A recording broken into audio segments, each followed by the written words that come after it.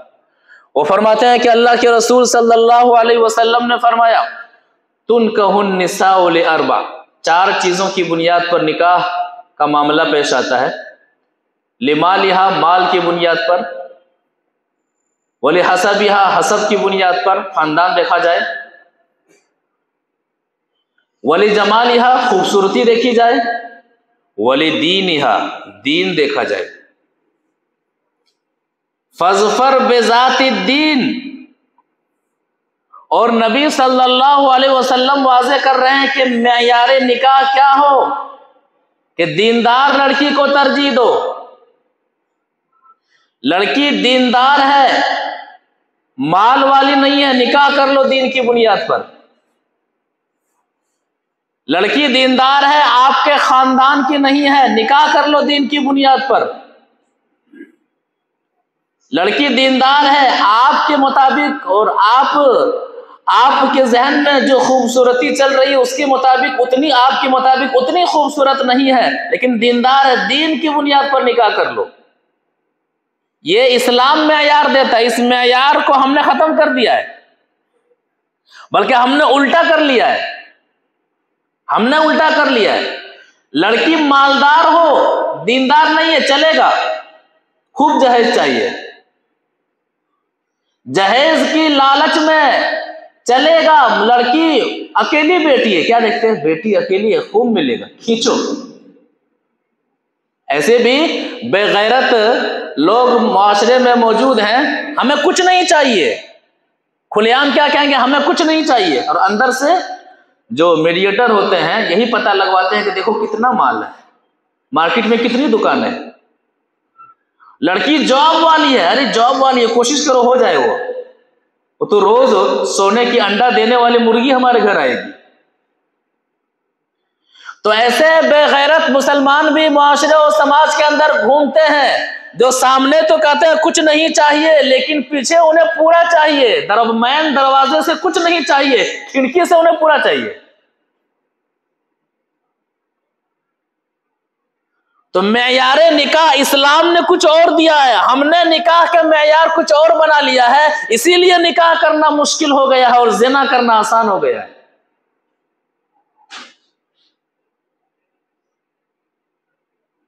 جہیز کی لعنت نے کتنی غریب بیٹیوں کو بوڑھا بنا دیا، بوڑھی ہیں، وہ کنواری بوڑھی ہیں،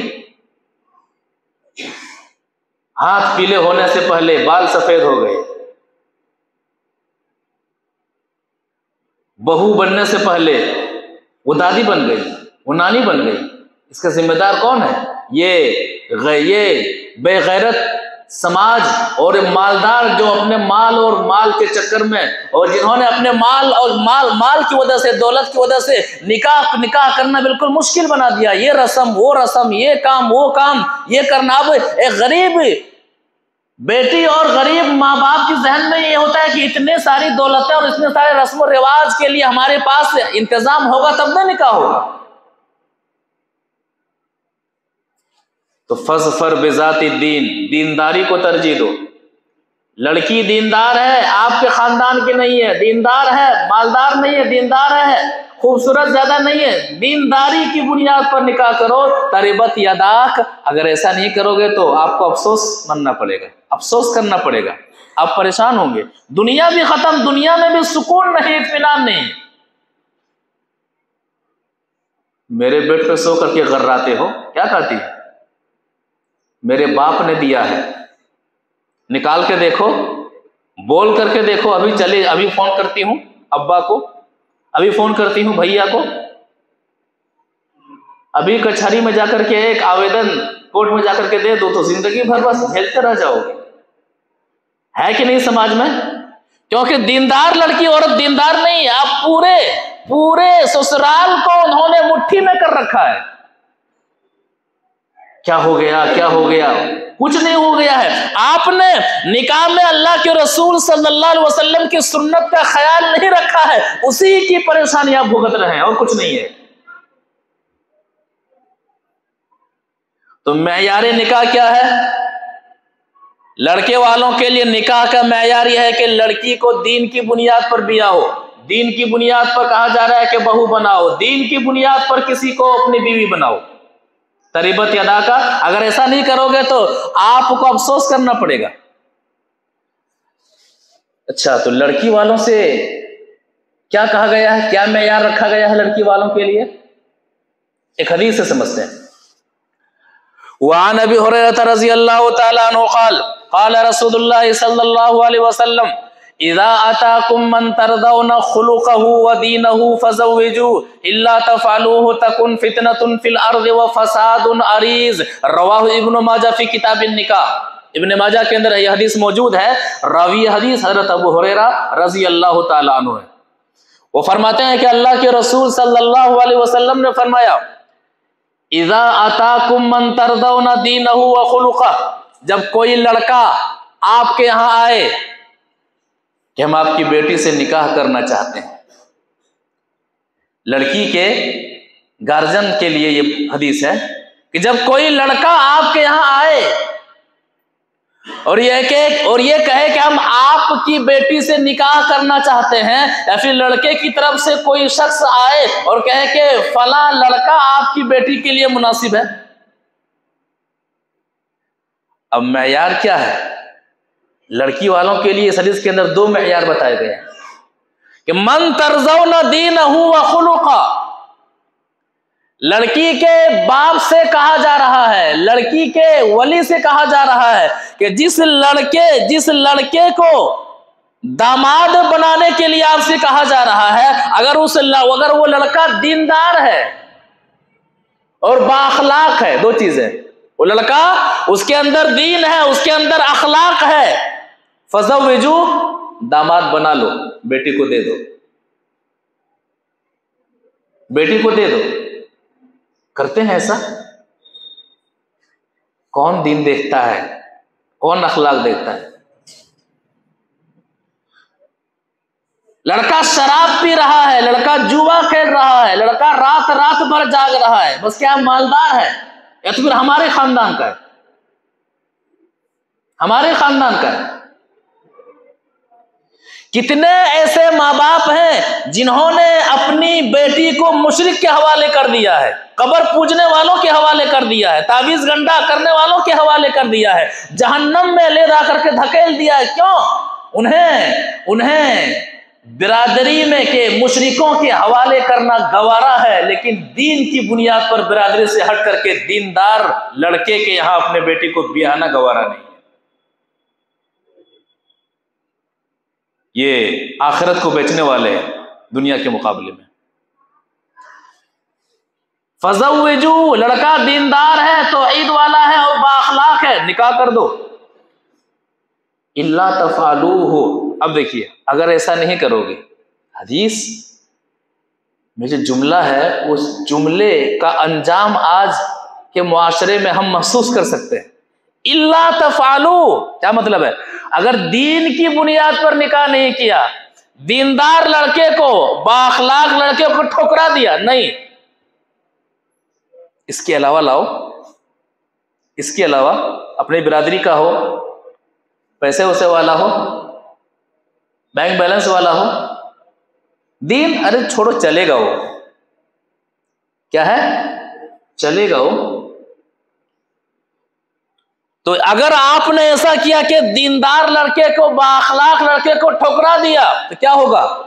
الا تکن فتنة فی الارض وفساد عریض، تو زمین کے اوپر لمبا فتنہ کھڑا ہو جائے گا، لمبا فساد کھڑا ہو جائے گا. کیوں؟ وجہ کیا ہے فساد کی وجہ؟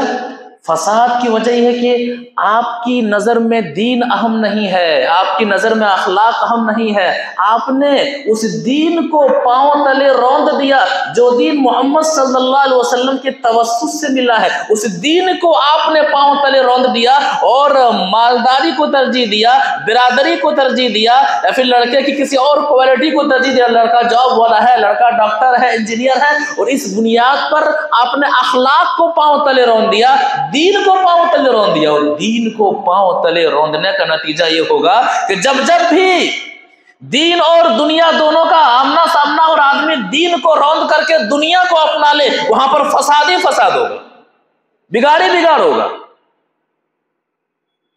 اور یہ ہے کہ نہیں ہے؟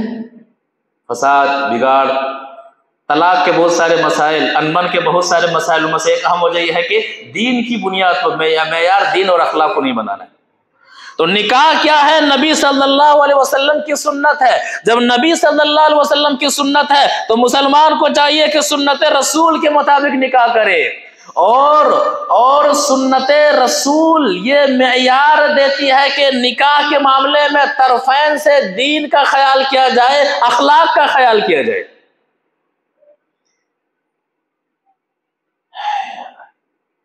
نبی صلی اللہ علیہ وسلم کی بیٹیوں کی شادی ہوئی، نبی صلی اللہ علیہ وسلم نے نکاح کیا، ذات برادری کا کوئی دخل نہیں۔ یاد رکھیے گا، ایک بات یاد رکھیے، ذات برادری کی وجہ سے نہ کوئی شخص نیچا ہوتا ہے نہ اونچا ہوتا ہے، اور نہ ہی شادی کے معاملے میں یہ چیز آڑے آتی ہے۔ یہ لوگوں نے بنایا، یہ لوگوں کا معیار ہے، رب کا معیار نہیں ہے۔ میں خان ہوں، میں شیخ ہوں، میں پٹھان ہوں، میں انصاری ہوں، میں فلاں ہوں، میں فلاں ہوں، ان تمام برادریوں کی وجہ سے نہ کوئی شخص اونچا ہوتا ہے نہ نیچا ہوتا ہے، نہ شادی کے معاملے میں یہ سب چیزیں رکاوٹ ہے۔ مسلمان اس کو سمجھتے کیوں نہیں ہے؟ کیوں مصیبت میں پھنسے ہوئے ہیں؟ اللہ تبارک و تعالی سورہ حجرات آیت نمبر 13 میں فرماتا ہے، اور اس کے اندر خاندانوں کی جو تقسیم کی وجہ ہے، اس کی وجہ کیا ہے؟ پہچاننا، تاکہ ایک دوسرے کو پہچانے کہ فلاں فلاں قبیلے سے ہیں، فلاں خاندان سے ہیں، فلاں محلے سے ہیں۔ فضیلت نہیں ہے، اس کی کوئی فضیلت نہیں ہے۔ آیت کے مفہوم پر غور کیا جائے، یا ایھا الناس انا خلقناکم من ذکر و انثی، اے لوگو سنو، ہم نے تمہیں مرد و عورت کے ذریعے پیدا کیا، آدم و حوا کے ذریعے پیدا کیا۔ تمام کے تمام آدم و حوا کی اولاد ہے، کوئی کسی کو کسی سے کوئی برتری نہیں ہے، کسی پر کوئی فوقیت نہیں ہے۔ وَجَعَلْنَاكُمْ شُعُوبًا وَقَبَائِلَ، اور ہم نے تمہیں قبیلوں میں بانٹ دیا، شعبوں میں بانٹ دیا، خاندانوں میں بانٹ دیا کہ فلاں شخص فلاں قبیلے کا ہے، فلاں شخص فلاں خاندان کا ہے۔ وجہ کیا ہے؟ لِتَعَارَفُوا، تاکہ تم پہچان سکو آپس میں ایک دوسرے کو کہ فلاں خاندان کا ہے، فلاں قبیلے کا ہے، فلاں گاؤں کا ہے، فلاں شہر کا ہے۔ اس کے علاوہ اور کوئی وجہ نہیں ہے۔ ان اکرمکم عند اللہ اتقاکم، اللہ تعالیٰ سے سب سے زیادہ قریب وہی شخص ہے جن کے دل میں سب سے زیادہ تقویٰ ہے۔ جو جتنا متقی ہوگا اتنا ہی اللہ تعالیٰ سے قریب ہوگا۔ اگر کوئی شخص آج اسلام قبول کر لیتا ہے، اسلام قبول کرنے سے پہلے اگر وہ اس کا مذہب شودر تھا، بالکل ہندوستانی اعتبار سے، دنیاوی اعتبار سے بالکل نچلی ذات والا آدمی تھا، اگر وہ آج اسلام قبول کر لیتا ہے، تقویٰ والی زندگی گزارنے لگتا ہے، پرہیزگاری والی زندگی گزارنے لگتا ہے، تو جو شخص شودر تھا، اسلام قبول کر لیتا ہے۔ اسلام قبول کر لینے کے بعد جو اپنے آپ کو یہاں پر اونچے خاندان والا کہتا ہے، لیکن اسلام سے دور ہے، نمازوں سے دور ہے، قرآن و حدیث کے احکامات سے دور ہے۔ ان اکرمکم عند اللہ اتقاکم، وہ شخص جو اسلام کے مطابق عمل کر رہا ہے، اللہ تبارک و تعالیٰ کے نزدیک سب سے زیادہ وہی قریب ہے۔ ان اکرمکم عند اللہ اتقاکم۔ تم میں کا سب سے زیادہ مکرم اللہ کے نزدیک وہی ہے جو تقوی والا ہے. اور اللہ کے رسول صلی اللہ علیہ وسلم نے اسی چیز کو معیار بنایا. شادی میں ذات برادری کا کوئی معاملہ ہی نہیں. نبی صلی اللہ علیہ وسلم نے 11 نکاح کیا. حضرت زینب رضی اللہ تعالی عنہا کے علاوہ ایک بھی بیوی آپ کے خاندان سے تعلق نہیں رکھتی ہیں. 11 بیویوں میں سے آپ کے خاندان میں سے صرف حضرت زینب رضی اللہ تعالی عنہا ہے. اس کے بعد جتنی بھی امہات المومنین ہیں سب کا تعلق دوسرے خاندان سے ہے. یہاں تک کہ صفیہ رضی اللہ تعالی عنہا کا تعلق یہودی خاندان سے ہے. اسلام قبول کر لیتی ہیں اور اللہ کے رسول صلی اللہ علیہ وسلم ان سے نکاح کر لیتے ہیں. نبی صلی اللہ علیہ وسلم کا یہ عمل واضح کرتا ہے کہ نکاح کے معاملے میں یا پھر اونچ نیچ کے معاملے میں ذات برادری کا ذرہ برابر بھی دخل نہیں ہے. اللہ کے رسول صلی اللہ علیہ وسلم کی 4 بیٹیاں تھیں. حضرت فاطمہ رضی اللہ تعالی عنہا کے علاوہ 3 بیٹیوں کا نکاح اللہ کے رسول صلی اللہ علیہ وسلم نے بنو امیہ کے خاندان میں کیا. حضرت زینب رضی اللہ تعالی عنہا کا نکاح بنو امیہ کے خاندان میں ہوتا ہے. حضرت ام کلثوم رضی اللہ تعالی عنہا کا نکاح بنو امیہ کے خاندان میں ہوتا ہے. حضرت رقیہ رضی اللہ تعالی عنہا کا نکاح بنو امیہ کے خاندان میں ہوتا ہے. اگر نکاح کے معاملے میں خاندان کا ذرہ برابر بھی دخل ہوتا تو بنو ہاشم محمد صلی اللہ علیہ وسلم کا سب سے اونچا خاندان رہا ہے, سب سے اعلیٰ خاندان رہا ہے. نبی صلی اللہ علیہ وسلم اپنی بیٹیوں کا نکاح بنو ہاشم ہی میں کرتے. ان اکرمکم عند اللہ اتقاکم, تقوی والا اللہ سے زیادہ قریب ہے, چاہے وہ کسی بھی خاندان کا ہے, چاہے کہیں بھی رہنے والا ہے. کتنی واضح چیزیں ہیں کہ نبی صلی اللہ علیہ وسلم کا عمل دیکھ لیجئے, اور قرآن کی آیت واضح کر رہی ہے کہ نکاح کتنا آسان ہے. آج ہم نے کہ لڑکا مشرک ہی کیوں نہ ہو, لڑکی مشرکہ ہی کیوں نہ ہو, بد اخلاقی کیوں نہ ہو, بس اپنی ہی برادری میں چاہیے. یہ مشکل کس نے بنایا؟ اسلام نے, رب نے بنایا ہے؟ نہیں, اسلام میں تو اس کا کوئی وجود ہی نہیں. نکاح کے معاملے میں یہ آپ نے مشکل بنایا ہے. اگر آپ کا نکاح نہیں ہو رہا ہے, وجہ یہ ہے کہ آپ نے یہ گھیرا بنا لیا ہے کہ لڑکا ہماری ہی برادری کا ہو, لڑکی ہماری ہی برادری کی ہو, چاہے وہ بد اخلاق ہو, چاہے وہ بد کردار ہو. جب اسلام کے مقابلے میں اپنی انا کو لائیں گے, اسلام کے مقابلے میں محلے کو لائیں گے, اپنا وجود کو اور اپنی شخصیت کو لائیں گے, تب تک مشکلوں کا سامنا کرنا پڑے گا, تب مشکلوں کا سامنا کریں گے. نکاح آسان ہے, نکاح کو آسان بنائیے. معیار دینداری ہو, دینداری کی بنیاد پر نکاح کیجیے.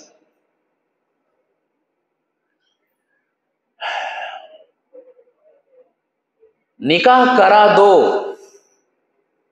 سورہ نور آیت نمبر 32 پڑھیں گے تو لڑکا اور لڑکی دونوں کے گارجین سے کہا جا رہا ہے نکاح کرا دو. اچھا, لڑکے والے جس چیز کو بنیاد بنا کر کے نکاح نہیں کرتے ہیں اس کا جواب بھی دیا گیا ہے. آیت کے مفہوم پر غور کیجیے.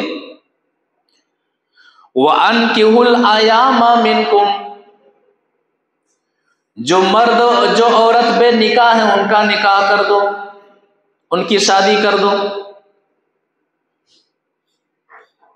لڑکی کے ولی سے کہا جا رہا ہے, لڑکے کے ولی سے کہا جا رہا ہے کہ آپ کی لڑکی بالغہ ہو گئی ہے, آپ کا لڑکا بالغ ہو گیا ہے. اب آپ کی ذمہ داری بنتی ہے, ماں باپ کی ذمہ داری بنتی ہے کہ نکاح کر دو. بالغ ہو جانے کے بعد اگر باپ اپنی بیٹی کا نکاح نہیں کرتا ہے, باپ اپنے بیٹے کا نکاح نہیں کرتا ہے, اور اگر بالغ ہو جانے کے بعد اگر بیٹا زنا کر رہا ہے, بیٹی زنا کر رہی ہے, تو بیٹے کو جتنا گناہ ملے گا باپ کو بھی اتنا ہی گناہ ملے گا, بیٹی کو جتنا گناہ ملے گا باپ کو بھی اتنا ہی گناہ ملے گا, کیونکہ اللہ کا حکم ہے کہ نکاح کر دو اور آپ نکاح نہیں کر رہے ہیں.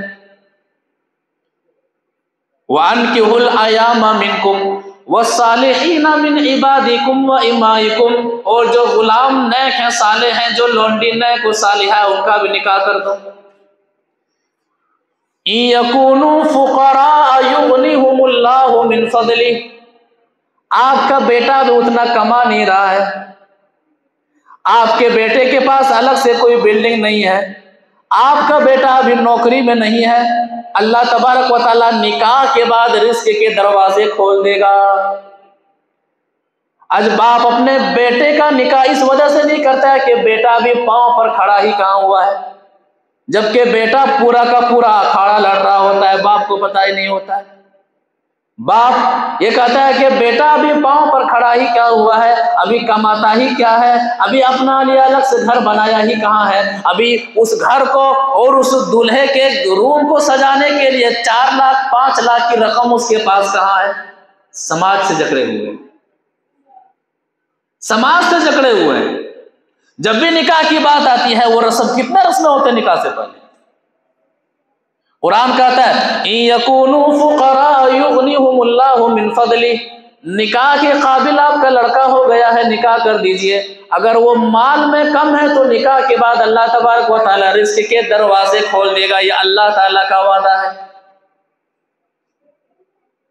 یہ اللہ کا وعدہ ہے۔ آپ ٹھیکہ کون لیے ہو؟ آپ ٹھیکہ لینے والے کون ہیں؟ آپ کہہ رہے ہیں کہ نہیں، جب رزق کے دروازے کھلیں گے تبھی نکاح کروں گا، رب کہہ رہا ہے نکاح کر دو، رزق کا دروازہ میں کھول دوں گا۔ تو بیٹے اور رب کے درمیان آنے والے آپ کون ہوتے ہیں؟ باپ کون ہوتے ہیں؟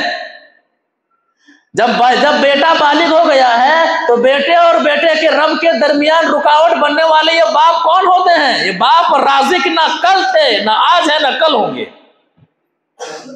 نکاح سے پہلے بھی اس کے آپ کے بیٹے کا رازق اللہ ہے، نکاح کے بعد بھی آپ کے بیٹے کا رازق اللہ ہی ہوگا، اور یہ اللہ کا وعدہ ہے کہ نکاح کر دو، ہم دروازہ کھول دیں گے رزق کا۔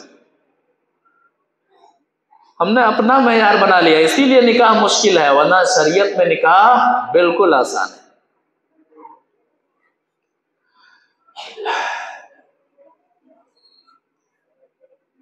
نبی صلی اللہ علیہ وسلم کے زمانے کے 2-3 نکاح کو ذرا سمجھ لیتے ہیں،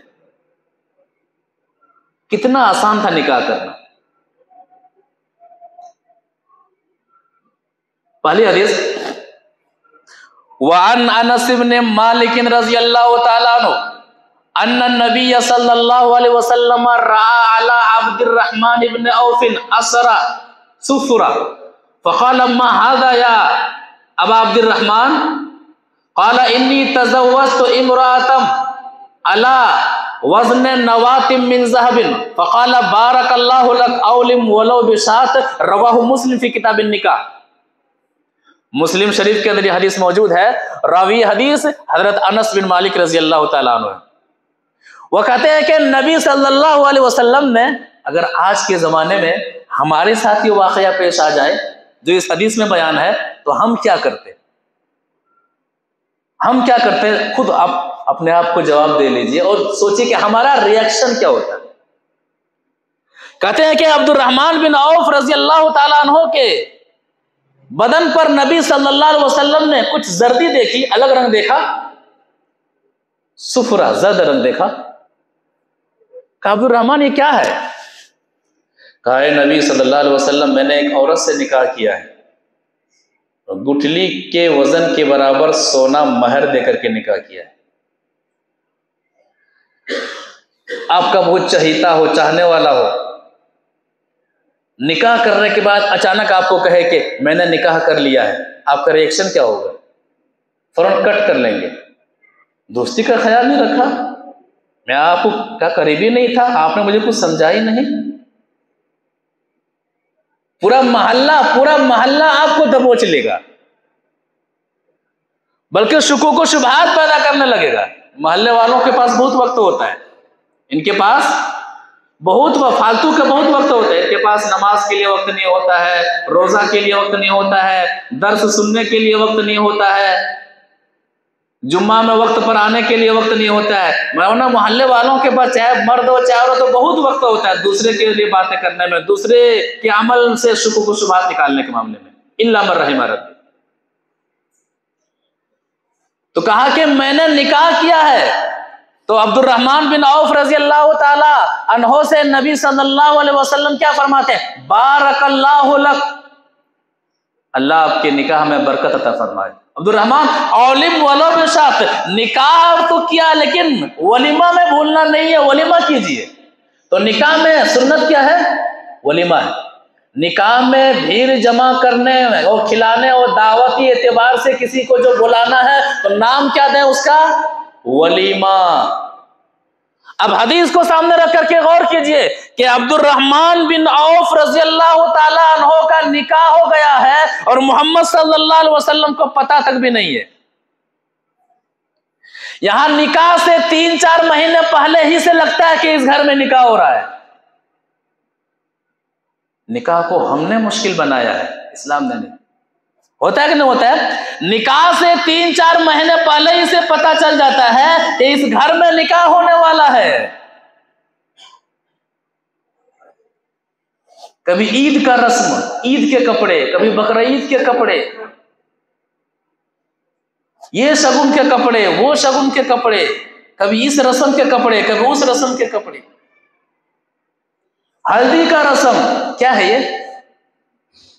پتہ نہیں عورتوں کو کیا ہو گیا ہے، اور ان کی عقلیں زمین کھا گئی یا پھر آسمان نکل گیا، پتہ ہی نہیں چلتا. الا ماشاء اللہ ہماری بہت سی اسلامی خواتین ہیں جو اس پر عمل کرتی ہیں.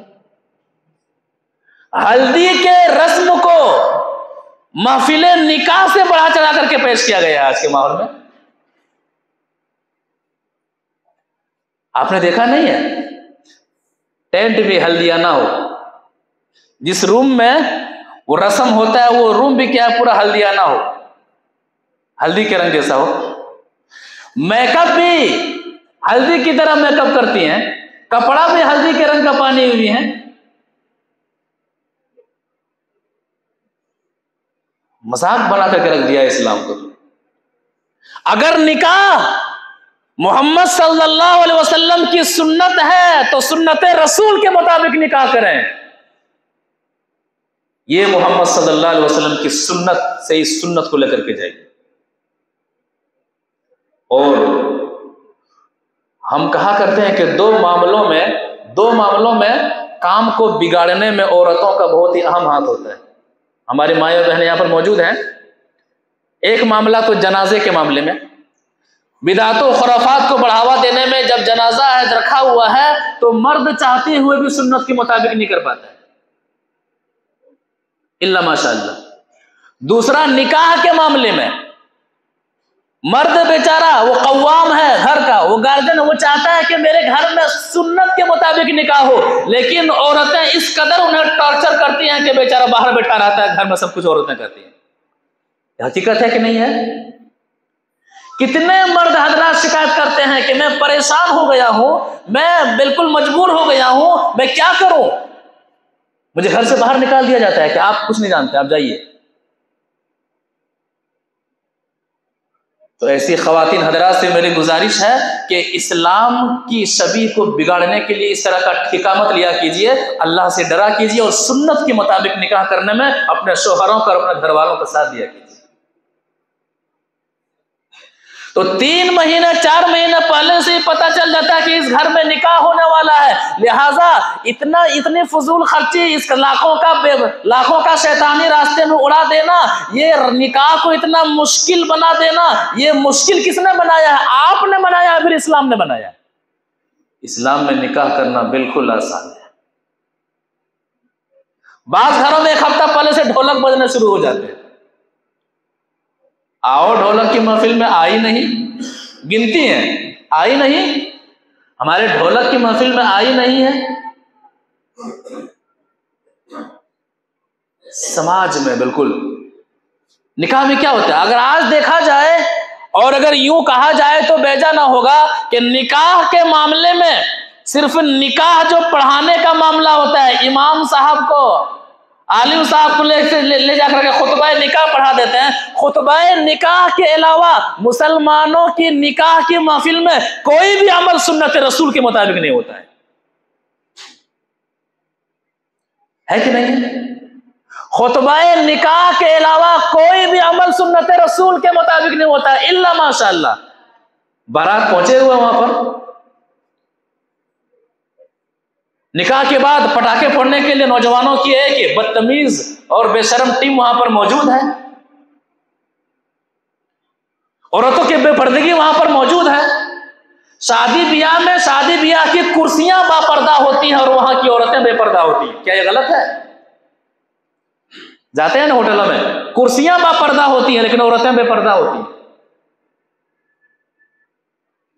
بھائی ہم یہ کہتے ہیں آپ سے کہ نکاح کی محفل میں عورتوں کا کیا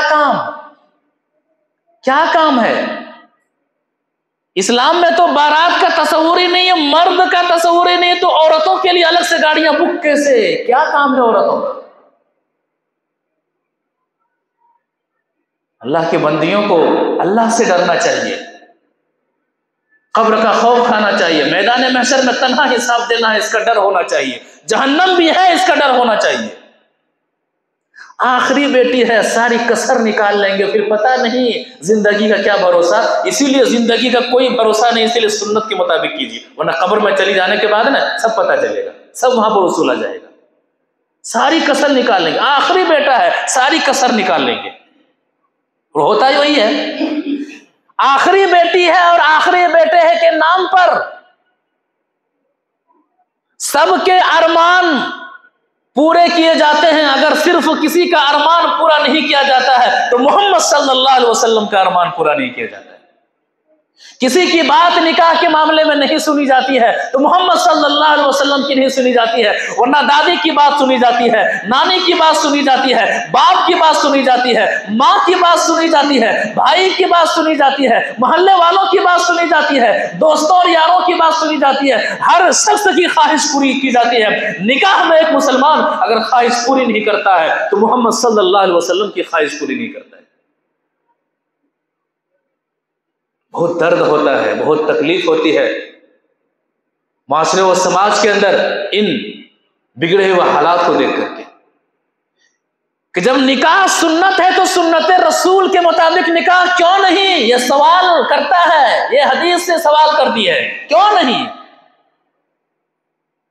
اگر نکاح سنت نہیں ہے تو اپنے من کے مطابق نکاح کیجئے، لیکن جب سنت رسول ہے تو سنت رسول کے مطابق مسلمان نکاح کیوں نہیں کرتا ہے؟ یہ بہت بڑا المیہ ہے ہمارے معاشرے و سماج کا. قرآن و حدیث کے جاننے والے ہیں، شریعت کے مطابق عمل کرنے والے ہیں. مسجد میں ذرا سی بھی گڑبڑی ہو جائے فوراً اس کی اصلاح کر لیں گے، نماز ایسی یہاں رفع الاذان وہاں امیر. لیکن نکاح کے معاملے میں، معاشرے و سماج کے معاملے میں اتنی گڑبڑی کیوں ہے؟ وہاں پر سنت رسول کا خیال کیوں نہیں رکھا جاتا ہے؟ سنت کی جو اہمیت مسجد میں ہے، سنت کی وہی اہمیت نکاح کے معاملے میں بھی ہے، سنت کی وہی اہمیت حقوق کی ادائیگی کے معاملے میں بھی ہے. تو عبد الرحمن بن عوف رضی اللہ تعالی عنہ کا نکاح ہو جاتا ہے، نبی صلی اللہ علیہ وسلم تک کوئی پتہ نہیں، کہتے ہیں کہ ولیمہ کیجیے. اب بتائیے، کائنات کے سب سے عظیم باراتی موجود ہیں اور وہیں پر موجود ہیں، چشم فلک نے ایسا باراتی پھر دیکھا نہیں ہے. کائنات کی سب سے عظیم حیثیت محمد صلی اللہ علیہ وسلم موجود ہیں. عبد الرحمن بن عوف اگر چاہتے تو کائنات کی سب سے عظیم ہستی کو باراتی بنا سکتے تھے اگر اسلام میں ذرہ برابر بھی اس کی اہمیت ہوتی، لیکن نہیں. کیا محبت میں کمی تھی؟ صحابہ کرام کم محبت کرتے تھے؟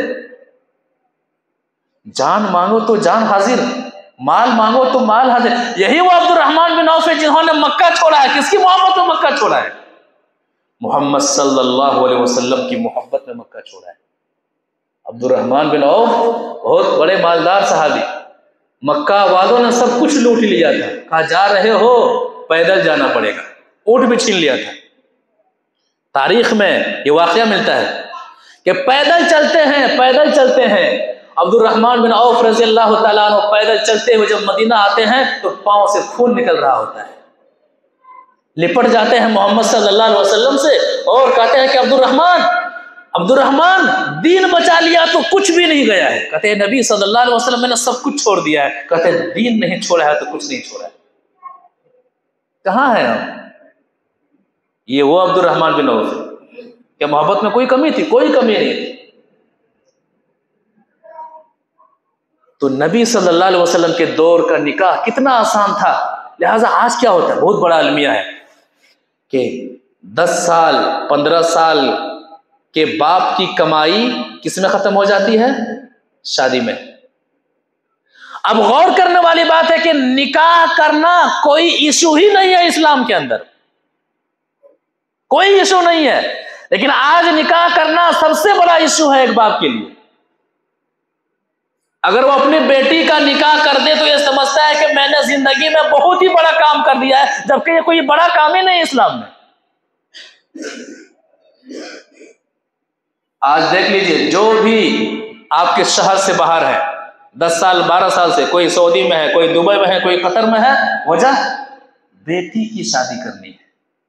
ان کی کمائی کا اکثر حصہ کس میں خرچ ہو رہا ہے؟ بیٹی کی شادی میں. کون ہے اس کا ذمہ دار؟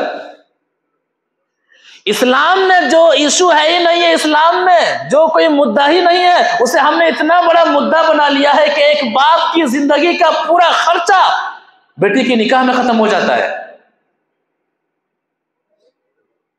تو بلا وجہ ہم نے مدعا بنایا ہے. نکاح کرنا کتنا آسان ہے. اور نبی صلی اللہ علیہ وسلم کے دور کے ایک اور واقعے سے ہم سبق لیتے ہیں. وعن سہل بن سعد رضی اللہ تعالی عنہ قال جاءت امرأة الى النبي صلی اللہ علیہ وسلم فقالت یا رسول اللہ انی وهبت من نفسی فقامت طویلا فقال رجل زوجنیها ان لم تکن لك بها حاجہ فقال رسول اللہ صلی اللہ علیہ وسلم هل عندك من شيء تصدقها قال لا قال ما عندي الا ازاری فقال رسول اللہ صلی اللہ علیہ وسلم ان آتیتها ایاه فجلست لا ازار لك فالتمس شیئا فقال ما اجد لا اجد شیئا فقال التمس ولو خاتما من حدید فلم یجد ثم قال امعك من القرآن الشيء قال نعم سورة كذا وسورة كذا لسور سماها فقال رسول اللہ صلی اللہ علیہ وسلم قد انکحتها بما معك من القرآن رواہ البخاری فی کتاب النکاح. بخاری شریف کے اندر یہ حدیث موجود ہے. راوی حدیث ہے سہل بن سعد رضی اللہ تعالیٰ عنہ. کتنا آسان نکاح، نکاح کوئی ایشو ہی نہیں تھا. نبی صلی اللہ علیہ وسلم کے پاس ایک عورت آتی ہے، ایک خاتون آتی ہے، اے نبی صلی اللہ علیہ وسلم میں اپنے آپ کو آپ کے حوالے کرتا ہوں، ہبہ کرتی ہوں. یہ صرف نبی صلی اللہ علیہ وسلم کے لیے یہ عمل جائز تھا. کوئی عورت کہہ دے کہ میں آپ کے لیے ہبہ کرتی ہوں، گفٹ بن جاتی ہوں، تو نبی کے لیے حلال ہے، بلکہ کسی کے لیے نہیں. نبی صلی اللہ علیہ وسلم کو اس کی ضرورت نہیں تھی. عورت یہ کہہ کر کے دیر تک وہیں پر کھڑی رہی. فقامت طویلا، دیر تک وہیں پر ٹھہری رہی. ایک صحابی وہاں تھے، کہا اے نبی صلی اللہ علیہ وسلم زوجنیہا ان لم تکن لہا بک حاجہ. اے نبی صلی اللہ علیہ وسلم اگر آپ کو اس کی ضرورت نہیں ہے تو اس عورت کا نکاح مجھ سے کرا دیجیے. کوئی ایشو دیکھیے، اس عورت کا نکاح مجھ سے کرا دیجیے. ہم لوگ تو ایک سال سے دیکھتے ہی رہتے ہیں. لڑکی کی آنکھیں ایسی ہیں، ان کے کان ایسے ہیں، ان کا یہ ایسا ہے، ان کا وہ ایسا ہے، فلاں لڑکا ایسا ہے، لڑکا ویسا ہے. ایک سال تک دیکھتے رہتے ہیں، کھاتے پیتے رہتے ہیں. زوجنیہا ان لم تکن لک بہا حاجہ. نکاح کا معیار، دیکھنے کا معیار شرعی ہو. کہا آپ کو ضرورت نہیں ہے تو مجھ سے نکاح کر دیجیے. اب کیا کہا نبی صلی اللہ علیہ وسلم نے؟ کتنا پیسہ ہے، کتنا مکان ہے، چھکا اور منگنی کے لیے پیسے ہے کہ نہیں ہے، ادھار کن سے لینا ہے، ہلدی کا رسم کرنے کے لیے ہے کہ نہیں ہے. نہیں، آپ نے کیا کہا؟ حل عندک من شیء تصدقها، مہر ادا کرنے کے لیے تمہارے پاس کچھ ہے. مہر اسلام میں بہت اہم ہے، یاد رکھیے گا. مہر، اور خواتین حضرات کا یہ حق ہے کہ اپنے شوہر سے وہ مہر کا مطالبہ کر لیں. یہ قرض ہے. جس طرح سے آدمی کسی شخص کو قرضہ دیتا ہے تو اسے واپس مانگتا ہے، تو یہ مہر کی وجہ سے آپ حلال ہوئی ہیں اپنے شوہر کے لیے، لہذا مہر کا مطالبہ کرنا. شوہر ڈرائے تو ڈرے نا، بعض شوہر ڈرواتے ہیں، دھمکاتے ہیں تاکہ مہر معاف کر دے، غلط ہے یہ. تو کہا کہ مہر ادا کرنے کے لیے کچھ ہے. اب صحابی کی مالی حالت دیکھ لیجئے. جی صحابی کی مالی حالت، کہتے ہیں کہ ما اندی الا ازاری، جو تہبند ہم پہنے ہوئے ہیں، جو کپڑا پہنے ہوئے ہیں، مہر ادا کرنے کے لیے یہی ہے. کہا ارے یہ کپڑا اگر مہر کے لیے دیں گے تو پھر آپ پہنو گے کیا؟ ان آتے تہا ایہا وجلست لا ازار لکا، اگر اسی کپڑے کو مہر کے طور پر دیں گے تو آپ تو ننگے ہو جاؤ گے. یعنی کچھ نہیں ہے، کچھ نہیں ہے. کب پہنو گے؟ کہا التمس شیئا، گھر جاؤ کچھ اور تلاشو. تلاشتے ہیں، کہتے ہیں لا اجد شیئا، گھر میں کچھ بھی نہیں ہے، گھر میں کچھ بھی نہیں ہے. لڑکا یہاں کیا کہتے ہیں، لڑکا کیا کتنا کماتا ہے؟ ارے اتنا میں کیا چلے گا، اتنا میں کیا چلے گا. لڑکے کو اور کمائی والا لڑکا چاہیے، اور ایسا چاہیے ویسا چاہیے. کہتے ہیں لا اجد شیئا، گھر میں کچھ بھی نہیں ہے. کہتے ہیں التمس ولو خاتما من حدید، جا اور گھر میں اچھی طرح سے تلاشی کر، اگرچہ کہ لوہے کی انگوٹھی بھی مل جائے تو لوہے کی انگوٹھی لے آنا مہر کے طور پر، اسے دے دیا جائے گا. کہتے وہ بھی نہیں ہے. نکاح کرنا ہے وہ بھی نہیں ہے، کہتے وہ بھی نہیں ہے. تب ایک اور آئیڈیا نبی صلی اللہ علیہ وسلم نے دیا.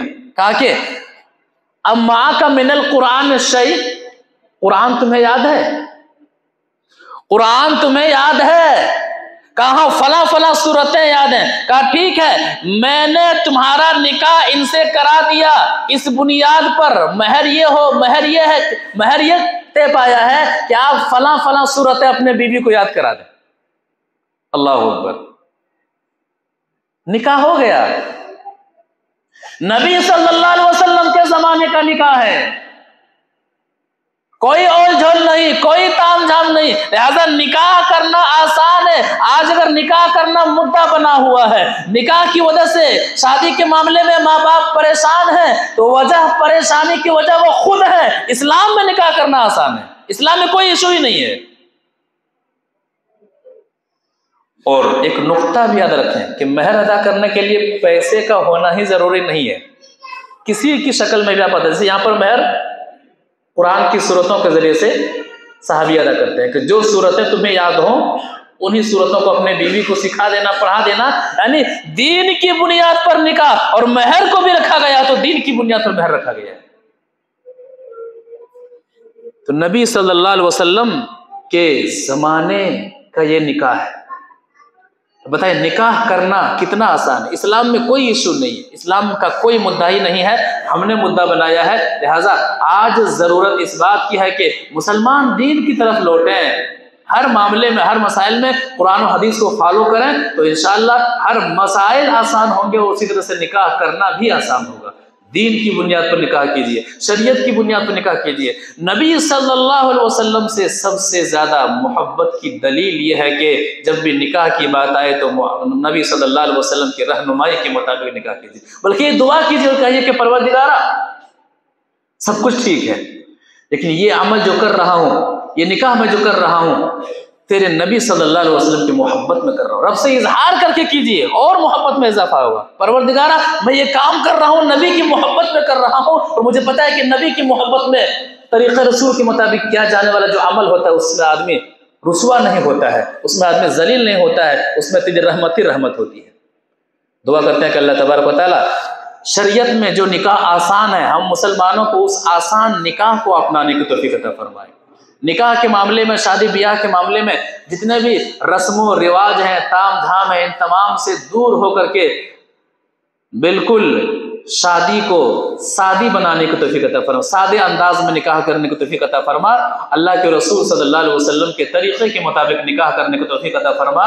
پروردگارہ جو نکاح کے معاملے میں پریشان حال ہیں پروردگارہ تو ان کے لیے آسانی پیدا فرما، اور اللہ کے رسول صلی اللہ علیہ وسلم کے طریقے کے مطابق نکاح کرنا تو ان کے لیے آسان بنا دے، اور جو لوگ نکاح کے بندھن میں بنے ہوئے ہیں پروردگارہ انہیں دین کی بنیاد پر آپس میں ایک دوسرے کے ساتھ قرآن و حدیث کے مطابق حقوق کو ادا کرتے ہوئے اپنی زندگی گزارنے کی توفیق عطا فرما، خود کو اسلام کے مطابق ڈھالنے کی توفیق عطا فرما، اپنی اولاد کو بھی اسلام کے مطابق ڈھالتے ہوئے زندگی گزارنے کی توفیق عطا فرما۔ پروردگار ہم میں سے جو بیمار ہیں انہیں شفا عطا فرما، ہم میں سے جو پریشان حال ہیں تو ان کی پریشانی کو دور فرما، ہم میں سے جو مقروض ہیں تو ان کا قرضہ ادا کر دے، ہم میں سے جو کوئی مرد و خواتین تیری عبادت کرتے ہیں تجھے راضی کرنے والے اعمال کرتے ہیں پروردگارہ تو ہم سب کی عبادتوں کو قبول فرما، اور تو ہم سب کے اعمال سے راضی ہو جا۔ پروردگارہ جو لوگ نمازوں کے پابند ہیں ان کے نمازوں میں خشوع خضوع عطا فرما، اور نماز کے ذریعے سے مزید ان کی زندگی میں دینی تبدیلیاں پیدا فرما۔ جو لوگ نمازوں سے دور ہیں انہیں سنت رسول کے مطابق نماز ادا کرنے کی توفیق عطا فرما۔ پروردگارہ جب تک تو ہم سب کو اس دنیا کے اندر زندہ رکھ، ایمان اور اسلام کی حالت میں زندہ رکھ، جب ہمارا خاتمہ ہو تو اس حال میں خاتمہ ہو کہ تو ہم سے راضی ہو، ہم تجھ سے راضی ہوں، قبر کی نعمتیں ہمارا انتظار کر رہی ہوں، میدان محشر کی رحمتیں ہمارا انتظار کر رہی ہوں، جنت کے دروازے اور جنت کی نعمتیں قبر کے اندر ہمارا انتظار کر رہی ہوں۔ آمین یا رب العالمین۔ والسلام علیکم ورحمۃ اللہ وبرکاتہ۔